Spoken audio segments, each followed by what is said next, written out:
Hello and welcome. This course is called To Be or Not to Be.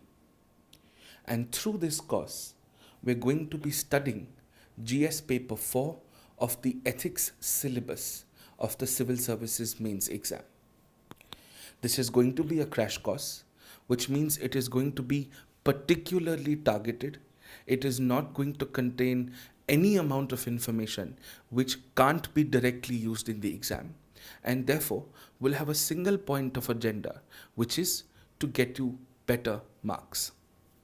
Now, the ethics syllabus unfortunately is not the most well organized syllabus compared to the other parts of GS.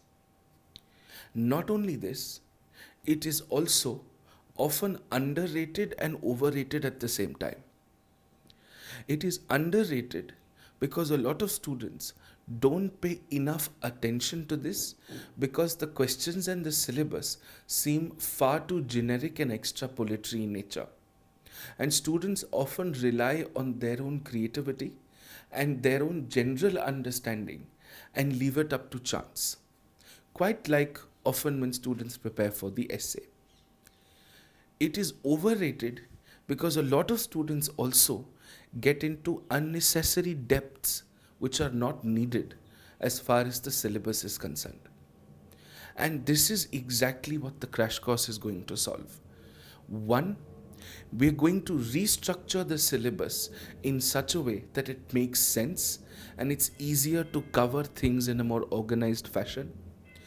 Two, we're going to only study what is relevant and ignore the background noise. And third, give you enough content that you can write very effective answers. We understand that your ethics syllabus is largely divided into two parts: theory and case studies. As far as your theory is concerned, it is further divided into three sub portions. There's moral philosophy, there is psychology, and there is administrative and governance ethics. Lucky for us, most of the questions that come in theory are usually of 150 marks, which are 150 words, which is approximately 10 marks. So you don't have to write a lot more than what is needed, because almost all theory questions, as I said, are just to be written in 150 words. And this theory becomes the basis for you to write better case studies. So what is this lecture about? This lecture is to restructure your ethics preparation so that not just me, but you also start looking at ethics differently and prepare it in a better manner, and then to give you a basic syllabus plan wherein we're going to cover 6 lectures in a matter of the next 6 days, and within this week itself we will finish the entire syllabus way ahead of time. So let's begin. As far as the UPSC is concerned, this is your raw text of the ethics syllabus. It contains portions on moral philosophy, contains portions on psychology, and it also contains portions on administrative and governance ethics.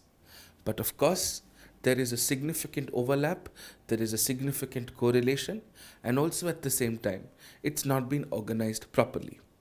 Let's look at the syllabus and let us then decide how should really be we studying it. So, the first heading of the syllabus is Ethics and Human Interface. The first topic under this syllabus is Essence, Determinants and Consequences of Ethics in Human Actions. Now understand this. This means essence largely refers to what on earth is ethics? Where does it come from? Why do we need to talk about it? What is its relevance? Then determinants of ethics. What makes people ethical? What are the factors that make people a certain way? Consequences means what happens after people have made certain decisions. How can ethics play a role in better decision making? Are decisions made keeping consequences in mind, or are consequences independent of decisions? Sounds a little fancy, but it's actually simpler than what it sounds.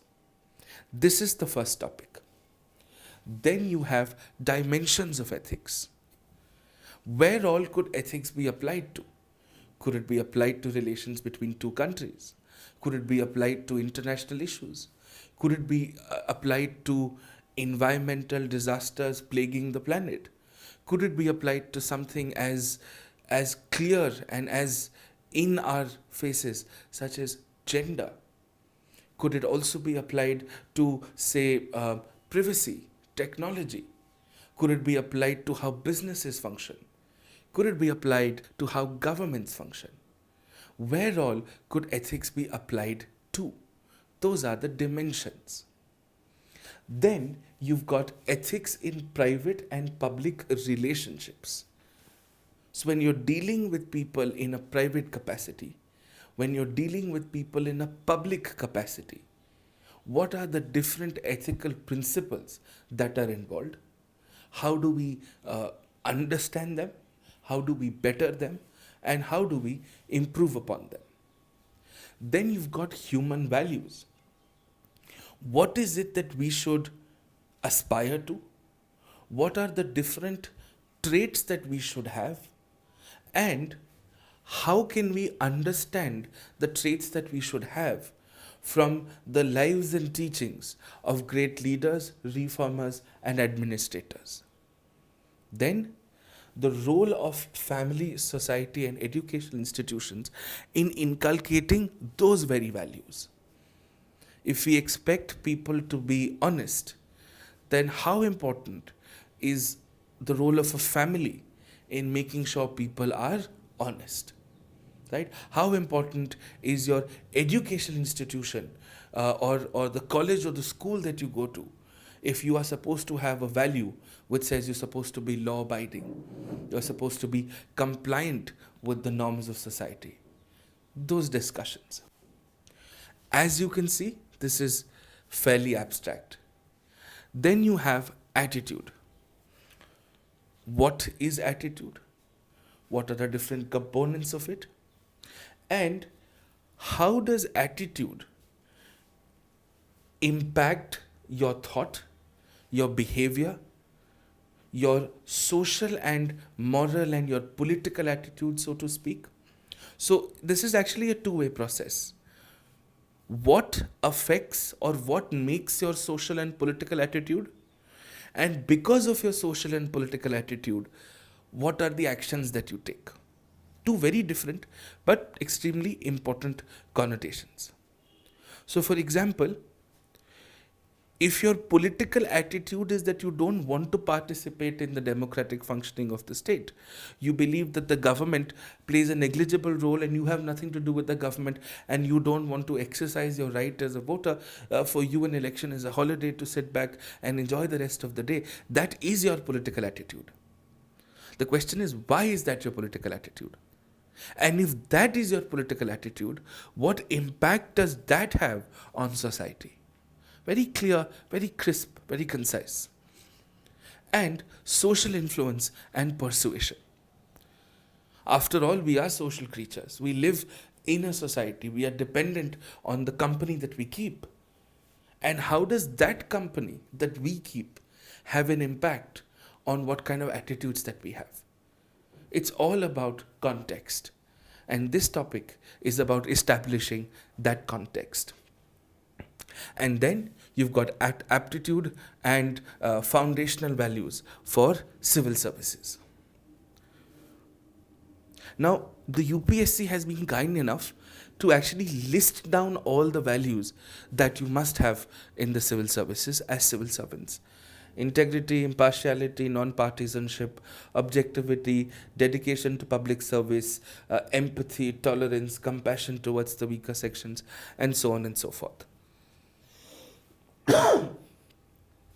So, first,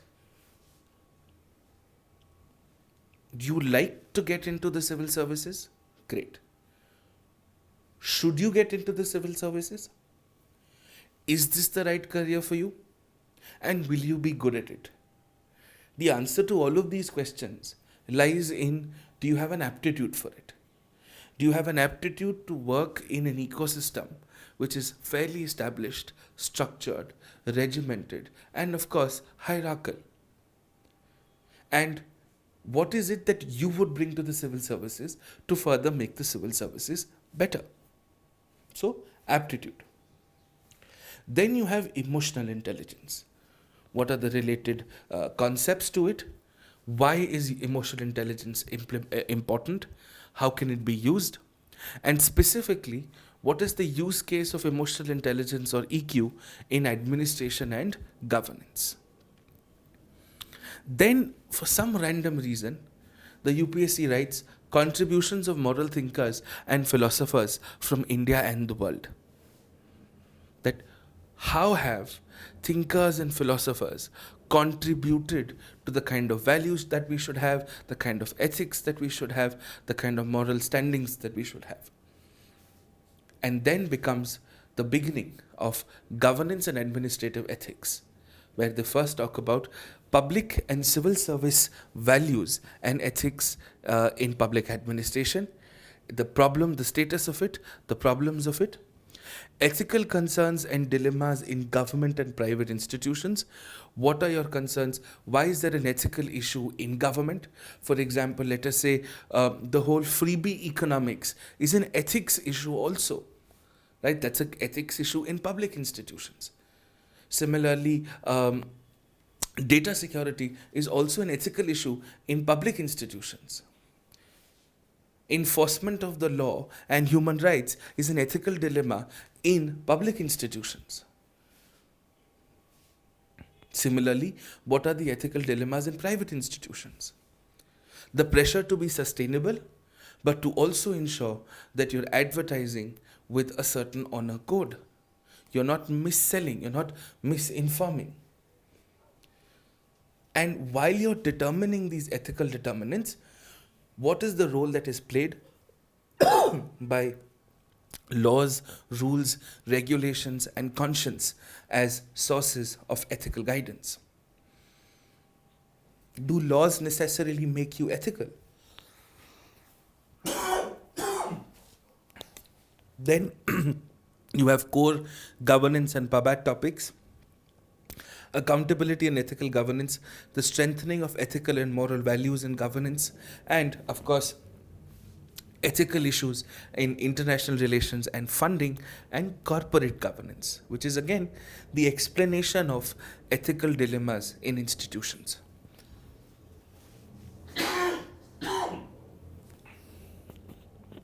And then your final topic is probity in governance. Now, this again has a significant overlap. First, what is the concept of public service? What is the philosophical basis of governance and probity? And then you have your core governance topics such as information and sharing, transparency in government, the right to information, codes of ethics, codes of conduct, citizens' charter, work culture, quality of service delivery, utilization of public funds, and challenges to corruption. This is very, very similar to GS paper 2. Now, this seems fairly haywire. Now, let me show you the overlaps. For example, essence, determinants, and consequence of ethics, right? What makes you ethical? And what happens after you've taken a decision, whether it's an ethical one or an unethical one? Isn't a law, rule, or a regulation or conscience one of the determinants of ethics? So it should be studied together. Similarly, dimensions of ethics. Where all can ethics be applied to? So isn't corporate governance where ethics could be applied to? Isn't international relations and funding where ethics could be applied to? Yes, of course it could be. Similarly, when you see something called ethics in private and public relationships, ethics in public and private relationships and ethical dilemmas in government and private institutions are a part of a larger subset of public and private ethics. One is about relationships and one is about institutions, public and private. The ecosystem remains the same.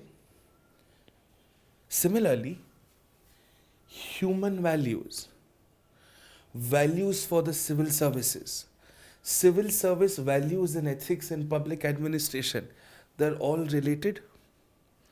The lives and teachings of great leaders and contribution of thinkers and philosophers from India and the world, they are related. Role of family, society and educational institutions in inculcating values and therefore social influence and persuasion and partially determinant of ethics, that is also correlated. So that is why the syllabus is a mess. And you'll notice something. The word morality is nowhere mentioned in the syllabus. Nowhere.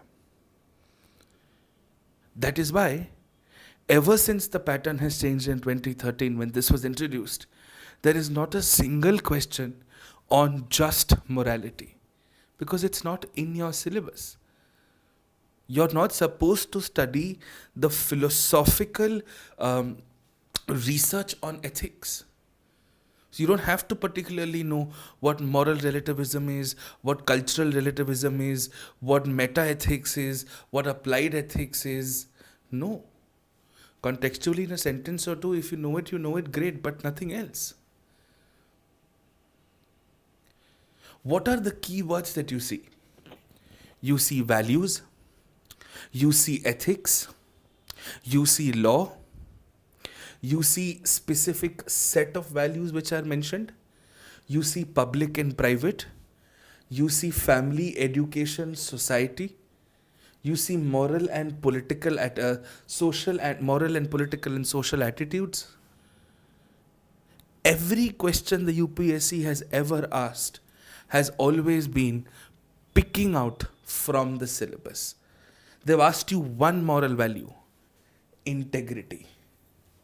That's it, because it was right here. So you don't really need to go overboard defining what human values should be. This is more than enough.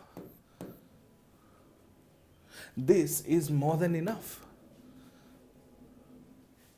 And this could be circulated across different domains.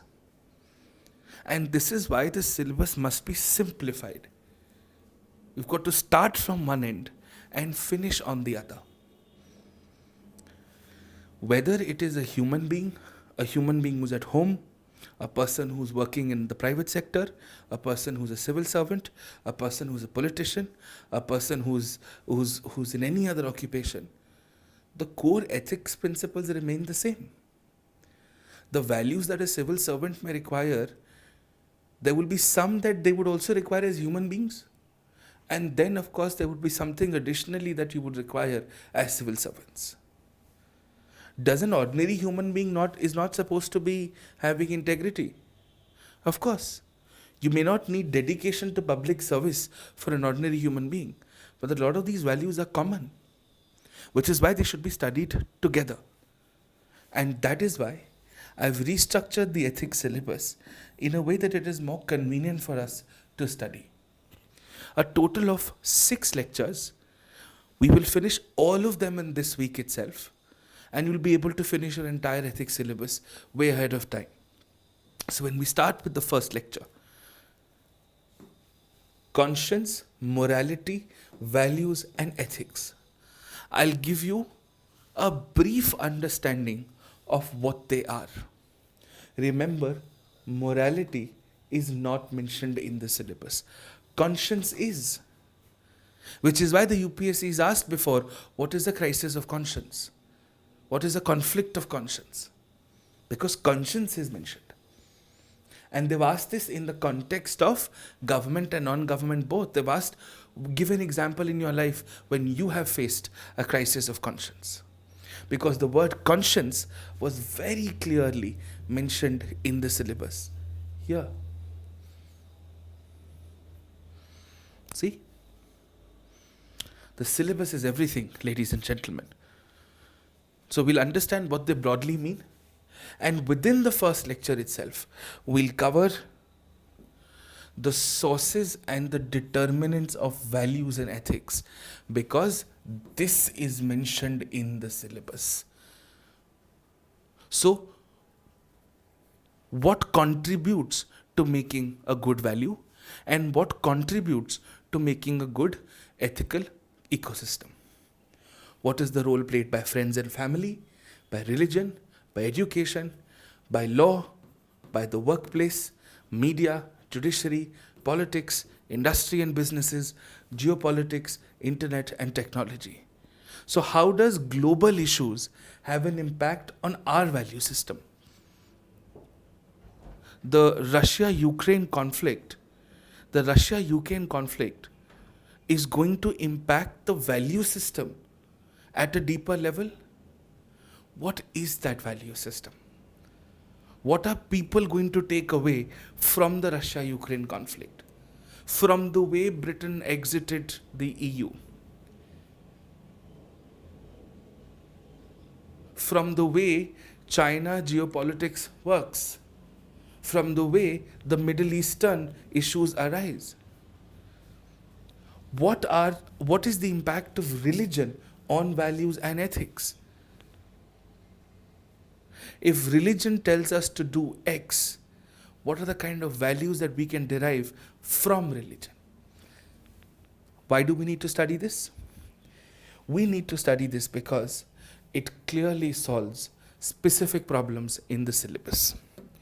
We would have covered essence, we could have covered determinants, we would have also covered broadly social influence, we would have also covered rules, regulations and conscience as a value of ethical guidance. So once we are done with this, we will then move to understanding lecture number 2. The dimensions and the components of values and ethics. So we'll first pick up values. We'll understand what are the different kind of values that exist. What are your social values, economic values, political values and justice values. We could add like work values, etc., etc. And what are these values in a personal capacity, in a professional capacity, especially for civil servants. Why do we need to study this? Because it is in your syllabus. See, human values, values in civil service values and ethics, it's all over. So this is how we will study values. Similarly, dimensions of ethics. Firstly, we'll understand where all could ethics be applied to. So this is different. This lecture 1 will teach us what makes us ethical. Then what can ethics be applied to is lecture number 2. In personal matters, in private matters, in professional matters, in public matters, government, corporate or corporate governance, environment, international relations, media, technology, gender, ethics, military, bioethics. From cloning to DNA sampling to surveillance to artificial intelligence to chemical warfare to biological warfare to space exploration to gender neutrality to military ethics in the forms of sub warfare, of informational warfare. There is so much, and there is a never-ending sort of well of examples. Why do we do this? Because this also covers specific parts of our syllabus. Dimensions of ethics, ethics in public-private relationships, ethical dilemmas in government and private institutions, and also issues in IR and funding governance. It's easy to do it in a larger ecosystem. individual, working in government, working in private, institutional, whether it's corporate, business, government, etc., etc., etc. Clear? Then, lecture number 3. Evaluation, relationship and impact. Values, ethics and the law. These are the only 3 things which are actually mentioned. So you may be asked, what is the difference between the 3? Any 2, any 3, all of the 3 together? Are they good? Are they bad? What can we do to make them better? And what impact do they have on the world? This is a very important topic. Again, gets covered because you have a relationship question that has been asked several times in the previous years. And then we'll do our lecture 4. Attitude, aptitude and emotional intelligence all together, because very few questions are asked. What is attitude? What is aptitude? What is emotional intelligence? What do they comprise of? Why are they important? How are they placed socially and politically, morally, culturally for individuals? Individuals in a personal capacity, a professional capacity, a private capacity, and of course, civil servants. And then we'll move to thinkers, leaders, reforms, administrators, and moral philosophers. The only 2 times the UPSC is asked specific philosophies, and that was also about 3-4 years ago, they've stopped asking it ever since, is first the John Rawls theory of justice and its implication in modern times, which you don't have to read, because if you've read your NCERT political theory class 11th, it already mentions John Rawls in the right amount of detail. You really don't need to read anything else. The second is the 7 sins mentioned by Gandhiji, which is also in your core textbooks. Which means for everything else, the UPSC basically gives you a quote by a great person, and you're supposed to interpret that quote and apply the quote to what you see around and what you understand from your surroundings. And lastly, we'll pick up all governance issues, transparency, accountability, responsibility. We'll do RTI, anti-corruption laws. We'll do citizen charters, everything else in the larger framework. So when we do the philosophical basis of governance, when we're studying some thinkers, we'll also club property and governance here itself, because the question is the philosophical basis of governance. It is in your syllabus. Now the syllabus makes more sense. We start with our core values. We understand what gets us to these core values. How can we apply them? How are they related to each other?